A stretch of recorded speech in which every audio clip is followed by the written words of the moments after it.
At one time, there was a golden age, the age of greatness.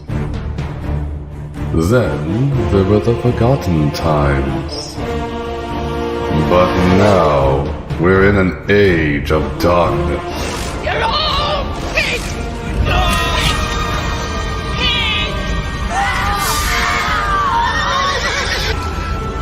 But then came a time of two heroes, bringing back the awesome to slay the silliness of our woke overlords. We can only pray they are not too late. Hello, my green skins, and welcome to Orc War Chief Reviews. And what movie are we doing this time, Dark? We are unfortunately doing Hudson Hawk. Unfortunately, I don't know. I don't agree with you there. I think it's an okay movie. I guess we will have to figure that out. So what was your first impressions of the movie when you first started watching it? I think this film had tonal problems. I think it started out good, but it just was misdirected and mishandled. I think it could have been better. I think this movie is an interesting one. Out of Bruce Willis's movies collections, and he does have quite a large amount of movie collections over the years. This one is the one that was either shunned or hated, and it's now, mainly thanks to YouTube, it's kind of getting a little bit of a cult following, and I wonder if it actually will become cult. So let's break her down, Dark. Tell me about the story of Hudson Hawk. Well, upon viewing it one time, this is the story. It's about a famous cat burglar. Blah, blah, blah. It's about a famous cat burglar. I'm having a stroke over here. Named Hudson Hawk, the title character, who's just being released from prison after serving, a decade or so, and is soon approached by the Mario Brothers. He is offered, but then later blackmailed, to steal a bronze horse sculpted by Leonardo da Vinci at an auction, which he forcefully accepts. After seeing the object that he stole still being auctioned off, to be auctioned off in the newspaper, a newspaper. We're that old. See, back in the day, there was something called newspapers. One eternity later. Which is where we meet the movie's obligatory love interest, and there's also CIA agents, George Kaplan, and his subordinates, which are named after candy bars. Well, at least it's better than be named a sexually transmitted disease, right there, Dark? Do you know what it's like being called chlamydia for a year? Whoops, forgot. So in that auction, a bomb is set off and mayhem ensues, which then leads to a weird chase scene. That's a good chase scene. After that chase scene, he reunites with said CIA agents and the product placement. One thing leads to another, and they take him to the real villains, the Mayflowers, this couple named Darwin and Minerva Mayflower.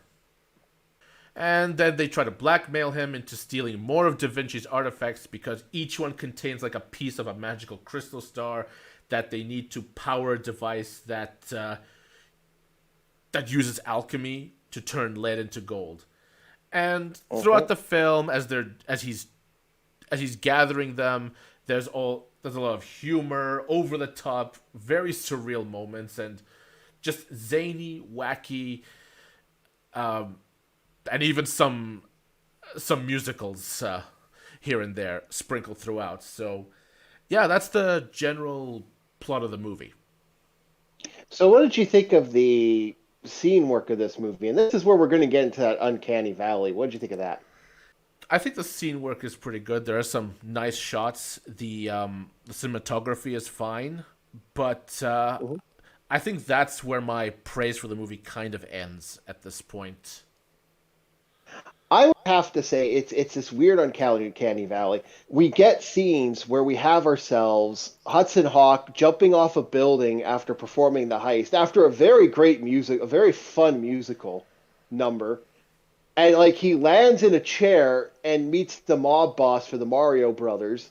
as they meet the butler, this evil SOB that like has these weird folding blades that come popping out of his hands. And it's like stuff like that. Like one of my favorite scenes is the like two of my moments I thought were really kind of fun were that scene where we had the main the main villain come right out and go, "Hi, I'm the villain." With this shit eating grin. It's hysterical. It's another British villain. Well, we all know, British people and villainy. And then they walk in. This is how Uncanny Valley. We'll show a little bit of it. We can't unfortunately show too much of it. I've got the power.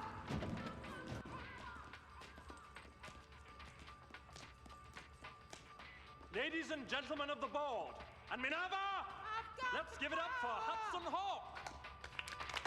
You have our main villain, the second in command, the girlfriend, just singing, "I got the power!" And then all of a sudden, out of nowhere, the dog is like trying to rip off freaking Hudson Hawk's balls.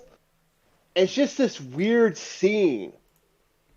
And there's just so many of them. Like, when Kit Kat is like behind Bruce Willis, and he just kind of shows people his little cards. And Bruce Willis is like doing this weird moves, like he's doing this like he's arguing and yelling, and you see Kit Kat in the background, one of the chocolate bars, and he's just taking he's doing the moves too, and Bruce Willis just elbows him in the face, and he just kind of like Kit Kat's like, yeah, I guess I deserve that, and it's so odd on that level. I mean, and Minerva, yeah, go ahead. Going into the movie, it's a comedy, but the zaniness and the wackiness only increase as the movie as the movie progresses. It got more and more physical to the point where by the end of it, they put cartoony sound effects to go with it. It's a cartoon, and like I said before, I've been running D&D for a long time, and it's Minerva and her boy toy are so chaotic evil. Like, if you want to know how to run chaotic evil characters, everything they did was chaotic evil. It was just hysterical, and their butler would be considered lawful evil. It's just a weird movie. Again, like the weird thing with the cross sitting there flashing. Boop, boop, boop, boop, boop, boop, when they're taught when the main female love interest. Yeah, having a stroke there myself. I'm having a stroke up here. Have a female love interest. It's just weird. I like the movie, but at the same time, it's just weird. Like one of the most another odd moment is that scene where the main character, the big bad, after finishing his stuff, he sits there thrusting in the air like he's like, and Minerva is just sitting there over the top. By the way, I do like that actress. I think she plays bitch really well. I remember hearing somewhere that she got a Razzie for this, and I'm like, you know what? She played a perfect bitch. I kind of liked it. Yeah, I was not fond of the actresses in this movie. The woman you just mentioned, Sandra Bernhard. I mean, you might think that's funny, but I think that Razzie Worst Actress Award which she won, was well earned if that was her goal. She plays characters that give zero fucks, and she's able to do them really well. I really hated I really hated the actress, the main love interest for this one. This one wasn't my favorite. Bruce Willis seems like the only Bruce Willis and his cohort there. Both Tommy. of those actors, yeah, Tommy. Both of those actors are absolutely enjoyable. Like, they actually look like they're acting their hearts out. There are moments in the movie where his character is pouring out quippy one-liners, insults. That there are moments in the film where you feel like, oh, this feels like a Die Hard movie. See, that's the problem with Bruce Willis. That was always the problem with Bruce Willis. He always had that. He's just that character in roles. I've always found him to be like that. I just wonder if you took select scenes of the movie and told someone this is from Die Hard, if they would actually believe it, because, like I said, I felt that there were some moments that feel like I'm watching a Die Hard movie. Oh yeah, it's just kind of weird that way. So what did you think of the music for the movie? Swing and jazz is not really my thing, and this movie has like a couple of oh damn, I need a drink. Fuck. Yeah, and it's fun though. It is a fun moment. It is a very fun moment. It makes the thievery look good.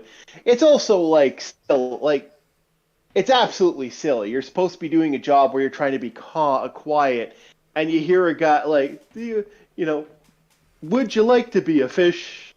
I liked it for what it was, for that act and some of the stuff.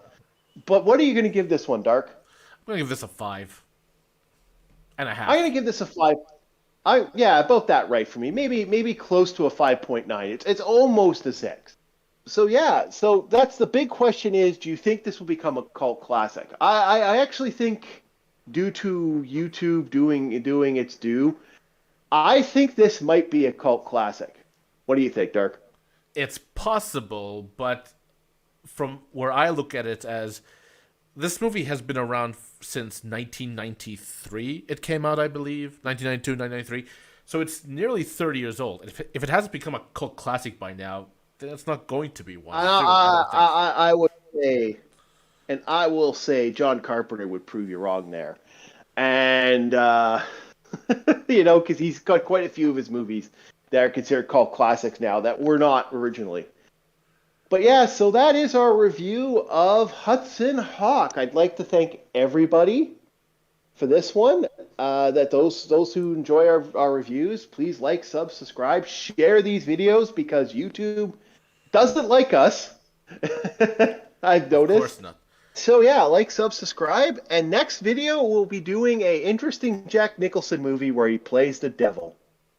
Because next month is October, the season of the witch.